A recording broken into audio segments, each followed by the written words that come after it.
علیکم و رحمت الله و برکاته. در لغت عربی در درسی بگیم سوال دادن، شکلی که اون درسی پیشینه که گذشت بگیم رنگی همون وری اما سوال دادن است.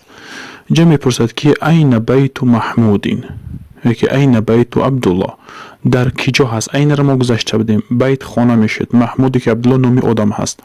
این بیت محمودین، کجاست خانه محمود؟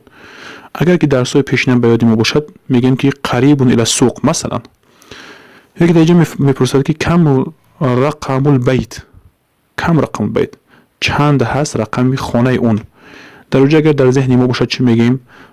13 یا که 15 گفته جواب میگیم.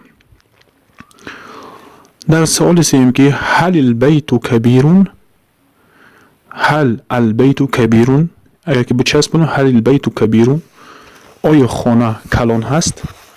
در درس گذشته گفته بودیم که بله خانه کلان است. ماذا یوجد امام البیت، ماذا یوجد امام البیت، چی یافته می شود در پیش خانه؟ در درس گذشته گفته بودیم که حدیقه دارد، نه که باغچه دارد. کم غرفة فی البیت، چند غرفه هست، چند بگیم اتاق هست در خانه. هل سور الحديقة مرتفع، هل سور الحديقة مرتفع، آیا همو دیوارها یا اینکه همو رشادکهایی که در گیریم حدیقه هست، سور الحدیقه مرتفع بلند هست؟ یا اینکه تنها ما اگر که خانه را سوال بتیم دیگر چیزا سوال داده میشود. هل الفیل کبیرون، میتونیم که بگیم که آیا فیل کلان است؟ یا اینکه میتونیم که به این طریقه پرسیم که هل انت معلم او طالبون او مدرسون، چیزی که باشد. هل انت طالبون درست است، یکی هل انت مدرسون درست است. هل انت یعنی که آیا تو طالبون که طالب هستی، هل انت مدرسون آیا تو مدرسه هستی. هل البیت قریب من المطار، آیا خانه قریب هست از مطار؟ گفته اینی که ایرپورت میگیم خمون، بگیم که فرودگاه، آیا خانه قریب هست از بگیم فرودگاه یا که ایرپورت؟ سوال این درس تنها بگیم برای سوال دادن است. در دوامش میتونیم بگیم که هل طالبا فی الفصل، فصل ما گذاشته بودیم صنف میشید. کم طالبا، کم طالبا گفته چند طالب است فی الفصل در صنف. کم شجرة فی الحدیقه، چند درخت هست در حدیقه باغچه.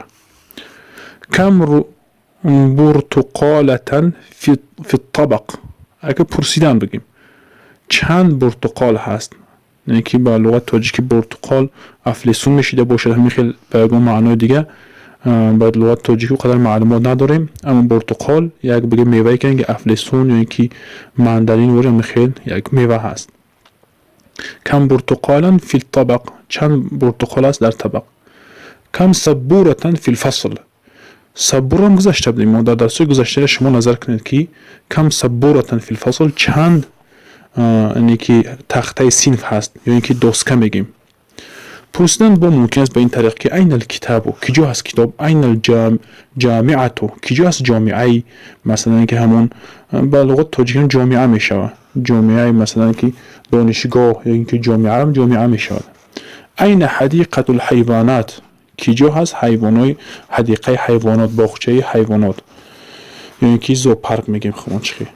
این یجلس طبیب، در کجا می نشیند طبیب، یعنی که جای نشستی طبیب، یعنی که این یجلسو اگر در اونجا مناظر کرده باشیم که جلسه رو گفته بودیم از صرف. این یجلس طبیب، در کجا می نشیند طبیب، این یک مرد دلالت میکنه یجلسو.